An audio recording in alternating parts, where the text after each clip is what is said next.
안녕하십니까, 김 팀장입니다. 주간 매매 일기를 시작하겠습니다. 한 주간의 매수. 선진국 MSCI 월드, 콩 선물, 팔라듐 선물 인버스, WTI 원유 선물 인버스, 자동차, 코스닥 150 바이오테크, 현대차 그룹, 그 다음에 JYP, 동서, 하이트 진로. 이거 보면 요즘에 인버스를 사고 있어요. 고점 대비 하락을 한다면 주가가, 근데 이건 원자재죠. 보면 원자재 관련해서 팔라듐도 약간 지금 주가가 많이 올랐어요. 팔라듐 ETF, 이게 팔라듐이 2차 전지, 그러니까 전기차 관련된 뉴스가 나오면 팔라듐이 조금 이렇게 출렁거린다고 해요. 근데 팔라듐 자체가 어디에 쓰이냐면 2차 전지를 만드는 데 쓰이는 게 아니라 그 경유차의 매연을 줄이는 촉매제로서 사용을 한다고 하는데요. 그 2차 전지에 대한 수요가 늘어나면 상대적으로 경유차나 이런 매연 디젤 엔진의 차량에 그 친환경 요소적인 것들이 늘어나게 되면서 이 팔라듐에 대한 수요가 더 증가를 한다고 합니다. 그래서 2차 전지에 대한 얘기가 막 나오면 팔라듐이 막 올라가고, 또 팔라듐이 또 떨어지기도 하고, 2차 전지에 따라서 그렇게 등락이 조금 있는 그런 희귀 광물 관련된 ETF예요. 그래서 좀 그런 원자재 관련된 ETF도 제가 이렇게 팔라듐 인버스하고 WTI 원유 선물 인버스하고 이렇게 갖고 있습니다.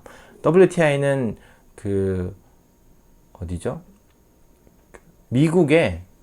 미국 원유에 대한 기준이에요. 우리는 세계에 원유 관련된 시장이 미국에도 있고 중동에도 있고 하는데, 얘는 그 미국의 텍사스주 그 원유 시장이 있다고 합니다. 정확하게 저도 이제 내용은 그때 공부할 때는 좀 알았는데, 하여튼 미국에 있는 원유 시장의 원유의 단가를 기준으로 이렇게 가격을 형성하는 그런 지수가 있는데, 그런 지수와 같이 이게 등락을 하는 거예요. 그 인버스는 플러스가 아니라 마이너스 배수. 그러니까 주가가 떨어지면 수익이 나는 그런 공매도 같은 그런 거예요. 그래서 원유 선물 인버스를 매수했다는 건 하락을 할 수도 있는 거에 이제 베팅을 하는 거죠. 이게 WTI 원유 선물도 제가 지금 갖고 있어요. 그래서 인버스 따로, 그러니까 서로 반대되는 매매를 똑같이 들고 있는 거죠. 그래서 원유 가격이 올라갈 때는 원유 가격을 조금 그 차익 실현을 하고, 또 인버스에 또 사고, 원유 가격이 또 떨어지면 인버스가 올라가니까 또 인버스를 조금 차익 실현을 하려는 목적으로 하고 있는데, 이게 과연 수익이 얼마나 날까? 저도 이제 한 1년 정도는 지켜보고, 1년이 아니죠. 그래도 몇 년 더 지켜봐야겠죠. 이런 방식이 어떻게 될까. 이렇게 많은 금액을 하는 건 아니라서 분산 투자하고 있는 것 중에 이런 종목도 갖고 있다라고 생각해 주시면 돼요.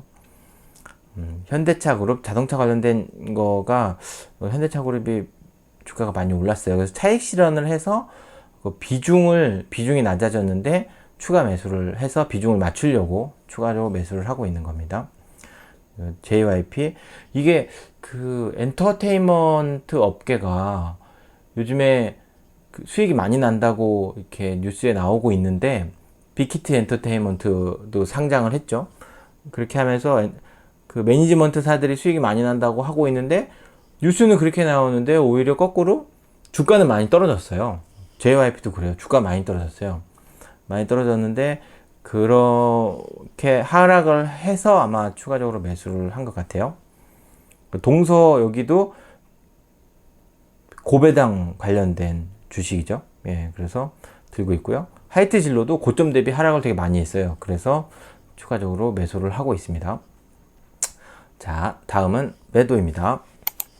3대 농산물, 그 다음에 골드 선물 인버스, 수출주, 운송, 의료기기, LS, 나이스 평가정보, 경동 도시가스, 두산중공업, 펜오션.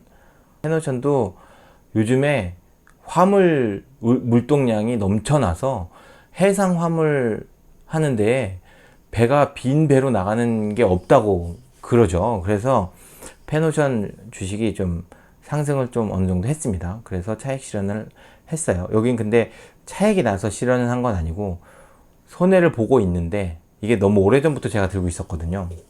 손해를 보고 있는데 저점 대비 상승한 폭이 너무 커서, 그래서 일단 부분적으로 매도를 한 겁니다. 그리고 운송 관련된 것, 의료기기, 그 다음에 농산물, 이게 원자재 관련된 거죠. 그 다음에 골드 선물도 이제 금이 고점 대비 많이 하락했잖아요. 그렇게 해서 아마 인버스니까 여기서 약간 상승이 좀 되었나 봐요. 그래서 여기서 좀 매도를 했고, 그리고 나이스 평가 정보, 이것도 보면 요새 언택트 시대에 이런 신용평가나 그 다음에 개인에 대한 평가, 신용 관련된 거에 대한 데이터들에 대한 비용이 높게 평가가 되고 있다고 하고 있는데, 그래서 올랐나 봐요. 이게 저도 얘가 앞으로 얼마까지 오를지, 그리고 얼마까지 내려갈지, 이런 거는 단기적으로는 예측하기가 어렵다고 보고, 순간적으로 상승폭이 높거나 저점 대비 상승한 게 많거나, 아니면 내가 수익률을 높게 내고 있거나, 그렇게 해서 가파르게 상승할수록 하락하거나, 거기서 이제 어느 정도 정체될 수도 있고, 추가적으로 상승하기 어려우거나 조정이 가능하다라고 생각되면 부분적으로 매도를 하기 때문에, 지금 제가 매도를 했다고 해서 이런 주식들은 무조건 다 앞으로 하락할 거다 라고 유추하는 게 아니라, 그냥 저점 대비 상승한 종목에 대해서 대응한다, 어느 정도 상승한 것에 대한 대응이고, 또 거꾸로 하락한 거에 대한 대응은 매수고, 상승한 거에 대한 대응은 매도라는 거, 그렇게 투자를 하고 있다는 겁니다. 앞으로 예측을 해서 투자를 하게 되는 것보다 확정된 숫자와 확정된 수익률에 대한 대응을 하는 것이 저는 더 합리적으로 그런 투자에 대한 판단을 내릴 수가 있다라고 생각해서 말씀을 드리는 거예요. 자, 다음은 수익률. 코스피 2341.53, 코스닥 8330.84, 그 다음에 저는 누적 수익률 8.81%입니다. 자, 코스피는 전주 대비 2.11% 하락했고요. 코스닥은 4.33% 하락했어요. 근데 저는 주간 수익률이 마이너스 1%예요. 그 말은 코스피나 코스닥보다 덜 하락했다는 거죠. 이걸 보면 물론 코스피나 코스닥보다 상승률이 적어요. 지난주를 계속 봐도 상승률도 적지만 거꾸로 하락률도 적다. 그러니까 안정적으로 나의 수익률을 창출할 수가 있다. 대세적으로 코스피랑 코스닥이 하락을 한다고 하면 저도 코스피하고 코스닥에 투자를 하고 있으니까 대세적으로 하락은 하겠죠. 최대한 많이 하락을 줄일 수가 있고, 대신 이제 같은 투자법이라고 한다면 상승도 그만큼 다이나믹하진 않겠죠. 근데 제가 추구하는 게 안정적으로 투자를 하는 걸 추구하기 때문에, 이렇게 코스피랑 코스닥보다 하락률이 적다는 거는 정말 다행으로 생각하고 있어요. 이제 이 정도로 투자를 하는 게 괜찮구나. 그리고 코스피하고 코스닥도 하락하고 저의 수익률도 하락하고 있으니까 현금 비율도 5.4%나 올랐어요. 물론 현금 비율이 오르는 건 제가 매주 적립식으로 투자 원금을 늘려가고 있기 때문에 늘어나는 부분도 있겠지만, 이 전주에를 보면 마이너스 3.44%가 현금 비율이 낮아진 거라고 보면 어느 정도 그거를 상회해서 매수를 할 수 있음에도 불구하고, 이번 주는 5.44% 증가했다는 거는 아무래도 지난주보다 주가가 많이 하락을 했기 때문에 현금 비율이 올라가지 않았나. 그리고 이렇게 하락을 했을 때에는 또 그 다음 주가 상승할 수도 있다라는 그런 전주 대비예요.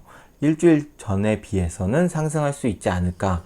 그렇게 되면 추가적으로 비중이 낮거나 하락률이 높았던 그런 종목을 매수할 수 있는 기회가 되지 않을까, 이렇게 생각을 해봅니다. 이렇게 한 주간 주가가 좀 떨어져서 코스피랑 코스닥이 하락했다는 건 대부분이 아니죠. 반 정도. 투자하시는 분들의 반 이상은 어느 정도 손해를 봤을 거다. 저도 일주일 전에 비해서 1% 마이너스이니까 대부분 손해를 보시는 분들이 계시지 않았을까. 그렇다면 어렵게 한 주를 보내셨을 텐데 다음 한 주는 모두 다 수익이 나는 한 주가 되셨으면 하는 바람으로 이렇게 영상을 마치겠습니다. 감사합니다.